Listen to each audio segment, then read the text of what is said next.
आपने स्कूल में पढ़ा होगा कि गुरुत्वाकर्षण की खोज सर आइजैक न्यूटन ने की थी।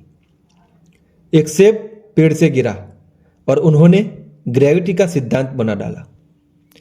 लेकिन क्या हो अगर मैं कहूं इस सेब के गिरने से 1000 साल पहले भारत के एक ऋषि ने गुरुत्वाकर्षण का नियम और रहस्य जान लिया था। यह कहानी उस सच्चाई की है जिसे इतिहास की किताबों में दबा दिया गया, और एक ऐसी खोज की जो न्यूटन के सैकड़ों साल पहले भारत में हो चुकी थी। तो बने रहिए, क्योंकि आज की यह कहानी आपके सोच का नजरिया ही बदल देगी। जब यूरोप अंधकार के युग में था, तब भारत में दुनिया के सबसे उन्नत विश्वविद्यालय थे नालंदा, तक्षशिला और उज्जैनी। वहां सिर्फ दर्शन या संस्कृत ही नहीं, बल्कि खगोल शास्त्र, गणित और रसायन विज्ञान जैसे विषयों पर गहन अध्ययन होता था। ऋषि आर्यभट्ट ने बताया कि पृथ्वी गोल है और अपनी धरी पर घूमती है, वो भी 1500 साल पहले। उन्होंने पाई की वैल्यू से लेकर ग्रहण की भविष्यवाणी तक कर दी थी, पर उनका नाम कितनों को याद है? अब मिलिए उस महान वैज्ञानिक से जिसने ग्रेविटी को सबसे पहले परिभाषित किया, भास्कराचार्य द्वितीय। उन्होंने लिखा, पृथ्वी अपने स्थान पर स्थित रहते हुए वस्तुओं को अपनी ओर खींचती है। यानी वस्तुएं नीचे क्यों गिरती है?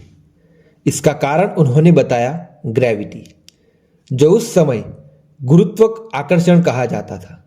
यह सिर्फ दर्शन नहीं था, यह थी गणितीय सटीकता और खगोलीय गणना। भास्कराचार्य ने यह भी बताया कि सूर्य के चारों ओर ग्रह घूमते हैं और पृथ्वी अपनी धुरी पर घूमती है। यानी जो बातें न्यूटन, कोपरनिकस और गैलीलियो ने कही, वे सब भास्कराचार्य पहले ही लिख चुके थे। तो फिर इतिहास में न्यूटन का नाम क्यों?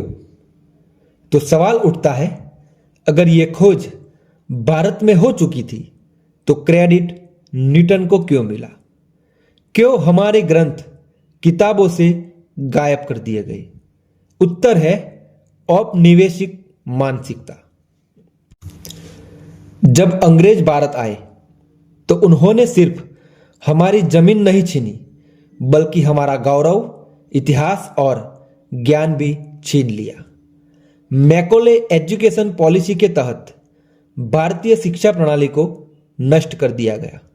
हमारे ग्रंथ या तो जला दिए गए या चोरी कर यूरोप ले जाए गए, जहां अनुवाद कर उन्हें पश्चिमी खोज कहकर दबा दिया गया, और हम अपने ही ज्ञान को भूल बैठे। आज कई वैज्ञानिक मानते हैं कि भारत के प्राचीन खगोल शास्त्र में अद्भुत गहराई थी।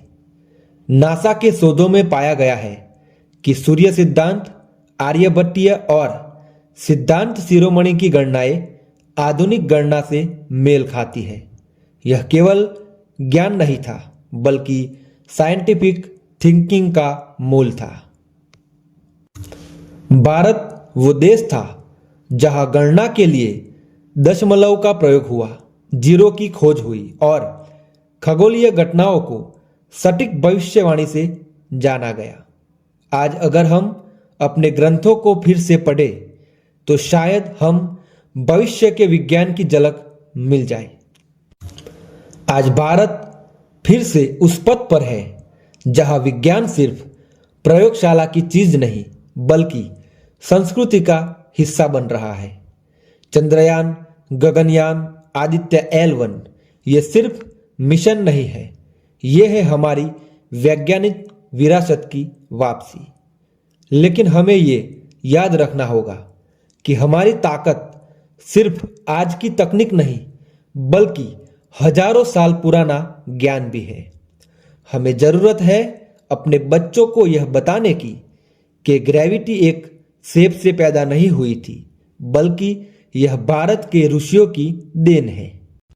तो दोस्तों, अब आप बताइए, क्या आपको पहले से पता था कि गुरुत्वाकर्षण की खोज भारत में हो चुकी थी?